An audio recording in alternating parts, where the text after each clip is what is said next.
At 2:15 on June 22nd, corrections and clarifications was posted on the CBC article that was written about the three gentlemen that were charged with the arson or firebombing of the RBC. The correction states, an earlier version of this article incorrectly stated that Claude Herridge has been charged with arson. Herridge faces only charges of careless storage and handling of ammunition and one charge of mischief. Roger and Matt are being represented by a lawyer named Lawrence Greenspun, and there has been a publication ban put on by the defense. This is James Sharp. Yes, I'm glad to have an opportunity to give the information that I've been gathering.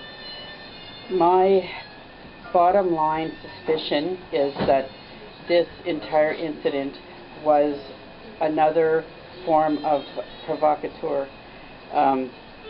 The incident, I believe, was fabricated to give a backdrop to the G20 and all the extraordinary security that was purchased around that. The government came under fire again today for the high cost of security for the G8 and G20 summits taking place next month in Ontario.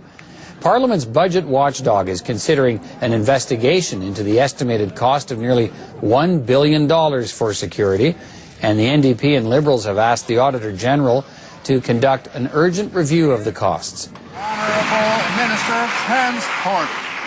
Mr. Speaker, since 9/11, security has become a new reality for Canadians and for people in every part of the world, Mr. Speaker. I think all members of Parliament, particularly those of us from Ottawa, were deeply concerned with the recent firebombing not 3 miles from this chamber, Mr. Speaker. We're going to work with international authorities to ensure that international leaders like President Barack Obama, like the President of China, President Hu, and to make sure that the people of Huntsville, Muskoka, and most importantly, the people in the large city of Toronto are safe. We will do what we can to preserve security and to keep this summit safe, Mr. Speaker. The leader of the Liberal Party never misses an occasion to run down Canada.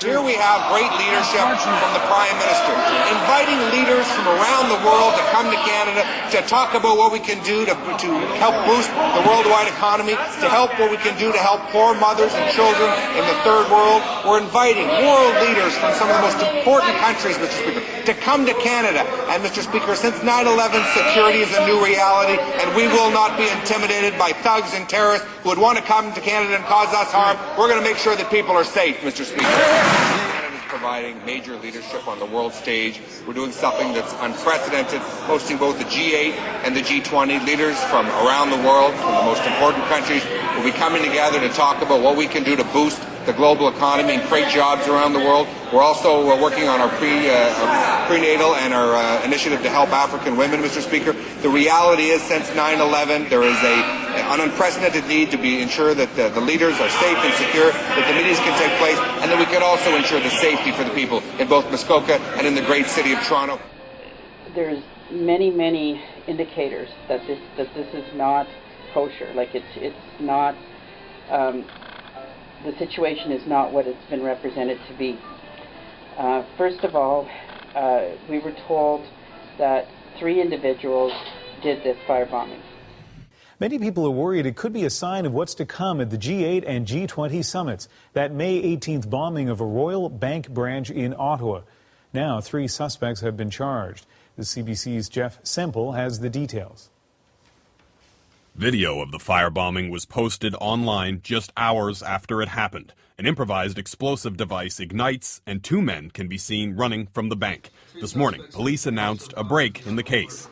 I'm very pleased to bring this portion of the RBC arson file to a close, and I firmly believe Ottawa is safer today than yesterday. Police had promised arrests were coming, but the identities of the suspects have taken some here by surprise. Charged are 58-year-old Roger Clement, a former federal government worker, 32-year-old Matthew Morgan Brown, a well-known political activist who's been arrested in past protests, and 50-year-old Claude Herridge, a respected engineer. Herridge is a close friend of this former University of Ottawa professor who taught 2 of the suspects in a controversial course on political activism. He's so calm and gentle and friendly, approachable. I just can't imagine anyone like Claude Herridge being charged criminally for anything. Police raided Herridge's West Ottawa home yesterday and found hundreds of rounds of ammunition, including some used in sniper rifles and machine guns. Both types of ammunition could be used and would be considered quote-unquote military-type ammunition, so certainly that is alarming to us. The anti-establishment group behind the attack and the video originally threatened further action, citing the upcoming G8, G20 meetings as possible targets. But police say everyone involved has been caught. Certainly it's a relief. The arrests come just days before the summits are to begin. We're really prepared for anything. Still, Ottawa police aren't taking any chances. They say they won't be sending any officers to the G8 or the G20 so they can increase police presence in Ottawa for the duration of those summits, just in case of another attack here. Jeff Semple, CBC News, Ottawa. And all 3 individuals were arrested and placed in jail, and then one of them was released on conditions, but not charged with firebombing. He was charged with other crimes. Then there's 2 left in jail, and we're told by the chief of police, Vern White, that everything's a done deal. Because they had the 3 that they had suspected. That's what they presented. They arrested 3 people. Yeah, because in the video you see 3 people. You see 2 people walking out of the bank and somebody taking a video. So the first press expose is that the 3 people are caught. But then in a less prominent article, about a week later, you find out that one of the individuals, Claude, is not charged with bombing. He's charged with unrelated crimes. So the fact remains that there are 3 individuals that did this crime. You see that in that 2 people run out of the bank and somebody is videotaping it, who's obviously involved. And my question is, who is that 3rd person? And I asked around, and I'm told that this individual is known to the activist community, and that his name is Francois Leclerc, and that he is a police agent. And yes, well, I'm being told it for sure, but I can't take that as a fact because I haven't confirmed it. So we're not saying this as a fact here. We're saying that there's confidence amongst the anarchists that this was the gentleman that was filming.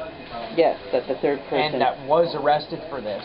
Yes. And now Claude was arrested and was named as one of the 3 in the media exposés that were done. But however, this other Claude fellow has was been never charged for something completely different. And this Francois, or whoever it is, was never represented in the press at all. And what I'm told is that this individual was in fact arrested, but it didn't show in the press, and he was apparently charged with the firebombing with the other 2, Roger and Matt, and he was let go immediately, and that he's left town. That's what I'm told. But even if that's totally not true, some kind of rumor that's been fabricated, the question remains is, who was the 3rd person? Who is that 3rd person? And why is the chief of police, Vern White, saying case closed as of June 20th? They say everybody involved is safely behind bars and we can move on now to the G20, but be aware that this kind of activity may occur again in Ottawa and it may occur in Toronto around the G20. So they were linking this incident to G20 supposedly violent activity. I'm going to check and see if there was a person named Francois Leclerc arrested with them, and if he has upcoming court appearances or whatnot. And maybe this can all be attached to the independent public inquiry that's being demanded around the G20, because there's definitely a link there, and the system has made the link by their public statements in the press. Also, there was this, this is why we need a lot of security, because look, we have bombers going on here, So we have Roger and Matt are the suspected ones that did the bombing, suspected, and then it's a toss-up between Francois Leclerc, who is apparently charged with the actual event, and then there's Claude, who was published in the newspaper as being the third person. So they had their three, and they named Claude as one of them, but Claude is being charged with something completely different and non-related. So we sort of want to know what's up with this Francois Leclerc guy.